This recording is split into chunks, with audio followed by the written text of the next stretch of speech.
So, so I've been seeing a lot of top 10 lists, floating around.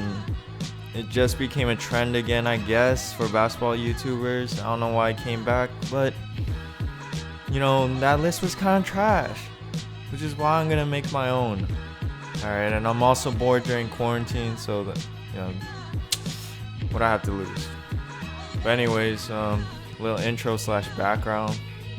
I played 4 years of high school basketball. I didn't get playing time on varsity senior year. But I'm just saying, I got some credibility when it comes to gauging someone's basketball skills.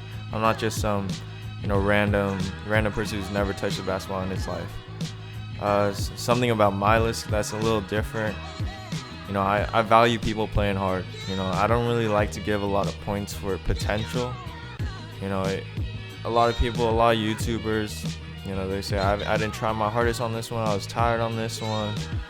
I'm not looking for excuses. All right. If you haven't played calm, you haven't played calm. If you haven't played that many 1v1s, you haven't played that many 1v1s.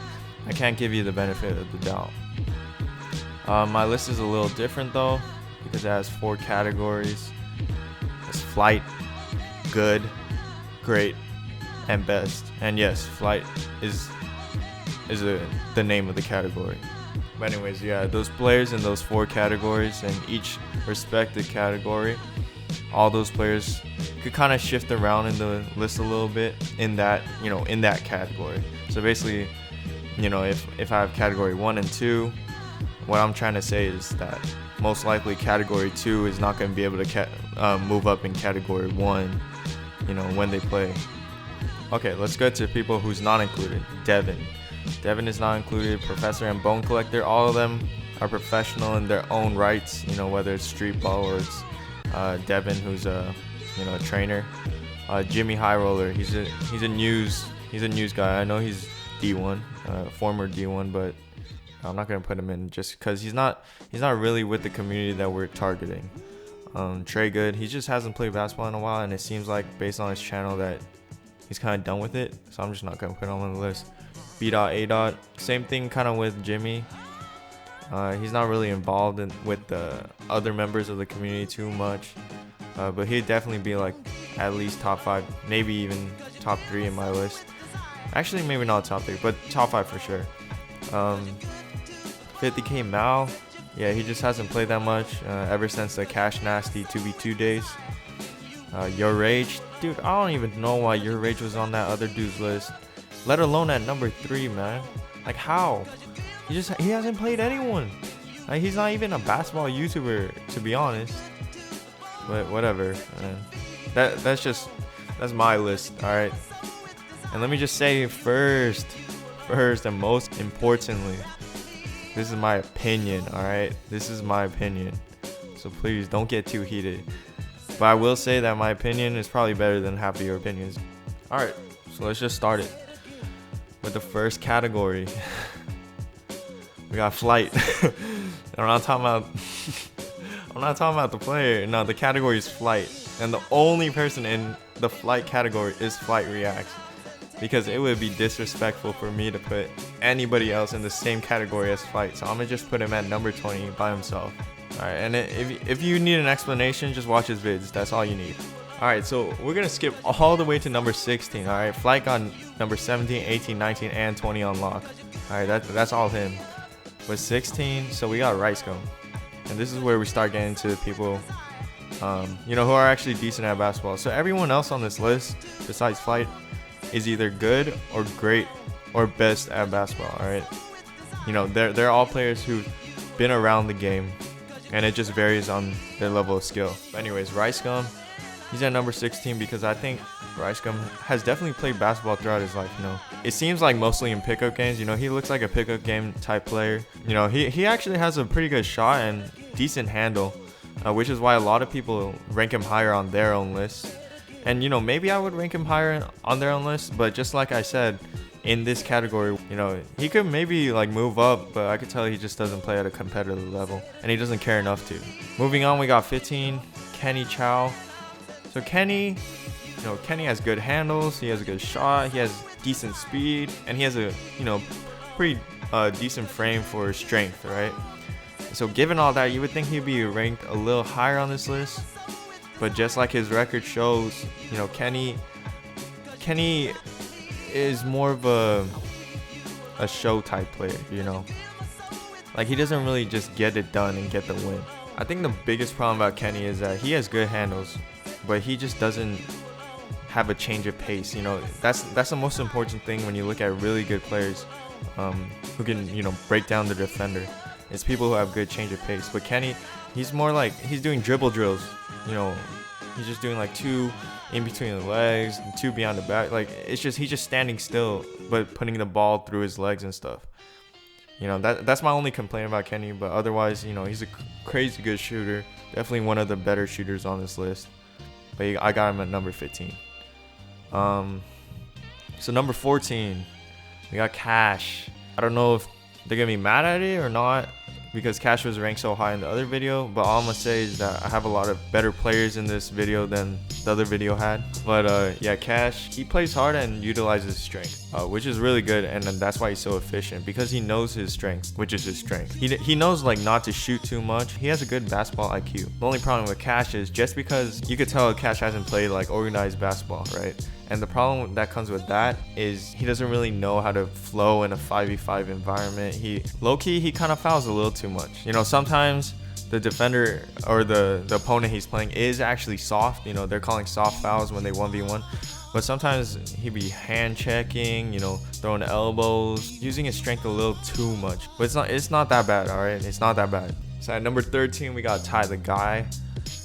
And Ty is someone that I thought about, you know, putting higher on this list, but after watching all the footage and looking at other people's footage, I felt like 13 was a good number for him, just because Ty is definitely naturally athletic. Out of all the players on this list, he might be one of the most athletic, and he has decent shot and handle, but he's not really that smooth. Not that it's not fundamental, but it's more like it has a wind up. He's not flowing as he dribbles or as he goes into the shooting motion. So because of that, I think a lot of defenders could take advantage of it, and he wouldn't be as comfortable if like someone who's an actual good defender was defending him. But yeah, I got him at 13. I feel like that's a pretty fair assessment. So number 12, we got Jezer. So Jezer, you know, I feel like I vouch for Jezer a lot in my head, because I think Jezer's actually a really good player, but he just plays so lazy and slow, man. Like, I hate it so much. Like, I really wanted to put him higher on this list, but like, it's just the way he plays. It's just so lackluster, and I think it's because he's kind of playing for fun when he does these videos and stuff. Maybe if there was something on the line, he'd be better, but from what I've seen, that's just him. He has good ball security. Pause, I guess, you know, pause on that. But he has he's a good shooter who can create space for himself. He's a good spot-up player too. So Jezer, I think, is an all-around like decent player. I feel like he's pretty decent on defense too, but that lack of speed might hinder him. Jezer would definitely be a type of player that I would want on my team. So going at number 11, we got Zach TTG. So Zach is a good all-around player, and he plays hard. All right, he's a tryhard, and like I said at the beginning of this list, that I kind of give extra points to tryhards, you know, because they've shown their full potential, right? And so I can only judge them based on what I've seen, and so that's why Zach gets the number 11 spot. I will say though that Zach's shot is a little streaky. I feel like sometimes I just see him knocking down shot after shot, and sometimes he just be bricking the whole video. But yeah, so at number 10, we got Duke Dennis. Duke, I haven't watched too much of Duke until I made this list. So while making this list, I just watched through some of his clips, and I could tell that Duke has played basketball before, like in a competitive setting. He has a good shot, but it's a little slow. He has decent handles. When he drives, it looks really fluid. I think Duke is somewhat similar to Ty in terms of their build. I think Duke is just a lot smoother. There's a few clips in the video where you can see that there's like no wasted movement. You know, I kind of was shaky about putting Duke this high just because he hasn't played too much. Yeah, I just wish he played a little bit more.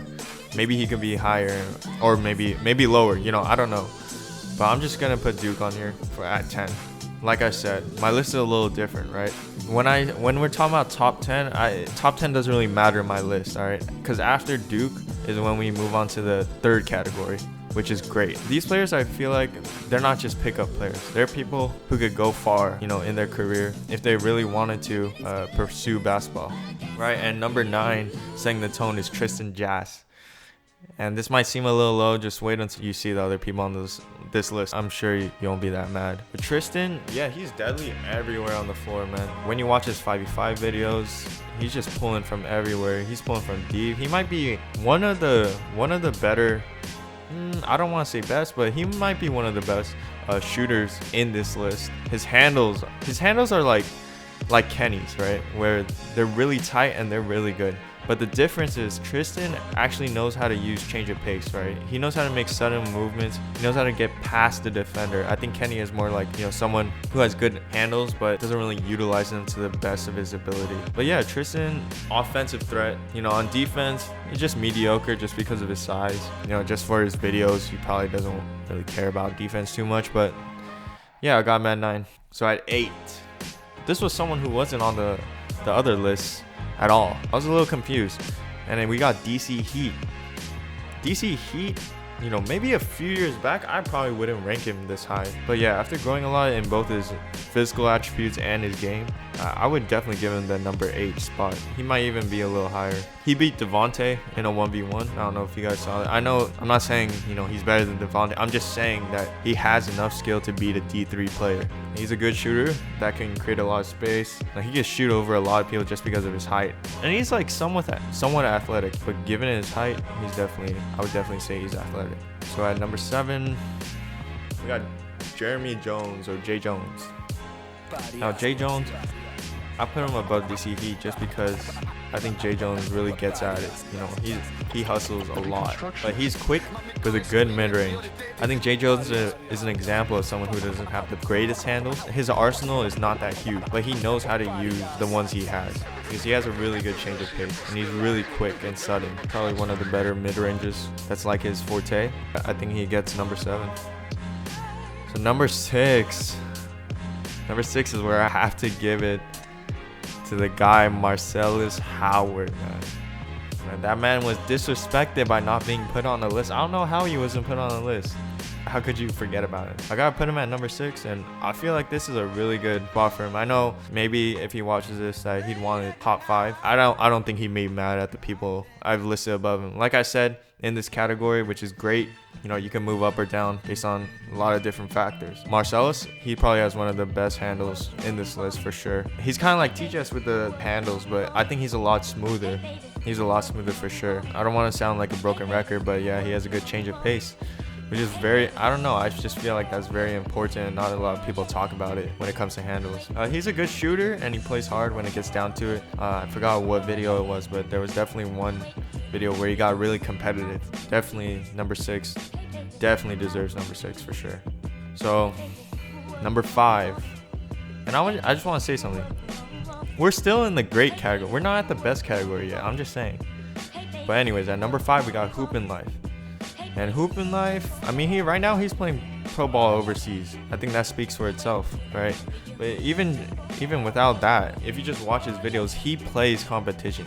He's probably one of the people on this list who has played the most competition. He's not scared of playing anyone. And I think that's a really good thing to have because now, you know, he has a lot of stats that we could go by. We can actually make a fair assessment of his game, unlike some of the other people on this list. But yeah, Hoop in Life is super, super nice. He has a good shot and he has a good handle for sure. I know he likes to drive a lot, but he has a good enough shot where you need to contest that and push up against him so that he can counter you in a triple threat. He's deadly everywhere. And he plays pretty good defense, you know. In that video with AJ Lepre, he was kind of clamping up just because he's so quick and so agile with his footwork. So number 4, we got Tanner Morgan. And yes, he is not in the best category. He's still in the great category, but he is the best of the great, if that makes any sense, because he's at number 4 and number 3 is when the next category starts. But obviously D1 player listed at 6'9". I mean, yeah. What else do you want me to say, you know? And he actually has a good shot for a player as tall as he is. He has actually a decent handle too. He's not that quick, but he has an inside game. That's where it comes to what this list is about, right? Because if it's 1v1s, I think Tanner would for sure just be top 3 automatically, just because who could guard him. But I'm just talking about more about relative to the position you're playing, relative to what you are, like a guard. Are you a forward or a center? I know he's listed as a forward, but I think he definitely plays more like a center in terms of his inside game, but maybe like a stretch center. Tanner, definitely a 4. All right, so now this is when we get into the territory of the best. And the best, this category took me so long to make, man. I can't even stress that enough. Okay, I just want to say that first and foremost, just so people don't get mad, because once you get into the best conversation, that's when people start talking a lot and have varying opinions, so keep that in mind. At number 3, we got LSK. And yeah, I know a lot of people got LSK at least number 1 or 2. I got him at 3, but I do not think LSK would be mad at the people listed above him. I really don't think so. I think he's a good shooter. Obviously, he has a lot of range. I think the only bad thing about his shot is that he has a slow windup, but it really doesn't matter just because he's so tall. Who's gonna block it, right? He's like KD in terms of that area. He has a good frame, which allows him to baby a lot of people. Just because of his frame, like he could just baby people, and he has decent handles and speed for how tall he is. Like I wouldn't be surprised if LSK used to play guard when he was little, and then he just hit the growth spurt. I wouldn't be surprised. But yeah, that's my explanation for number 3.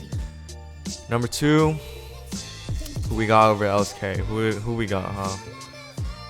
Yeah, we got Devontae. We got Devontae Friga. And the reason I put Devontae this high, honestly, almost putting him number 1, but the reason I put him at 2 is because he has played real competition in his videos, and he gets at it, right? Devontae is one person who is super competitive. I've never seen him in a video where he's just slacked off or just played for fun, because basketball is him. He is basketball. He's shown the best skills to be called number 2. He's also fresh off a D3 season. Okay, not like these other people. LSK, for example. Maybe if we're prime, LSK might be higher. But Devontae, like right now, he's literally at a D3 level, okay?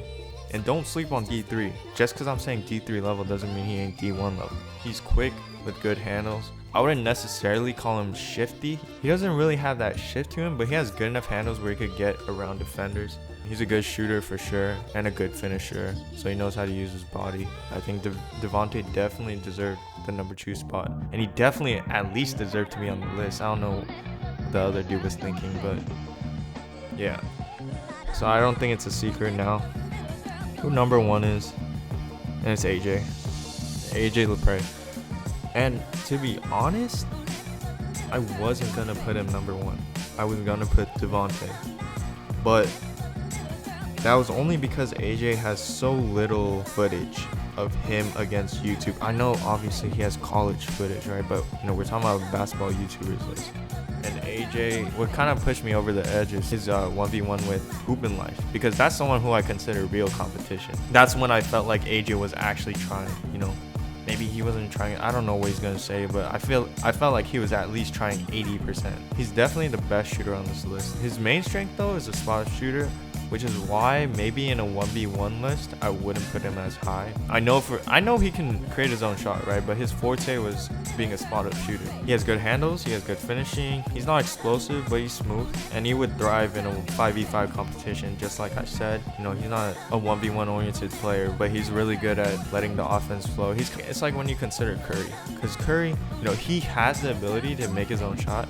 He's definitely one of the best at it, right? But why Curry's such a threat compared to other shooters is Curry knows how to move around, use screens. So I think that's why AJ is definitely the number 1 for me. Like I said, just to wrap things up, these 4 categories, I think people could move a lot of places. Like I think LSK, maybe he could be number 1. Maybe Devontae could be number 1. Maybe Hoopin' Life could be higher than Tanner. Maybe Tanner could be in the... I don't think Tanner... See, that's the thing. So I don't think Tanner could be in that best category. Just because I think the other 3 just have a lot more rounded games that aren't very specialized, But that's just my opinion, right? He could definitely prove me wrong. That's what I hope from this video. I hope if you're on this list and you're mad about your position, you know, then prove me wrong. I see all these reactions, like acting mad. I don't care. Like, just prove me wrong then. After this quarantine is over, hit up people. And, like, play 1v1s. I think everyone wants to see that. Everyone definitely wants to see everyone playing 1v1s more. That's why a lot of people watch Fight. You know, I know Fight is definitely not the best, and we clown on him a lot, but at least he plays people, you know? That's why I got him in this list. You know, top 20. Yo, Flight got top 20. That's not too bad, you know?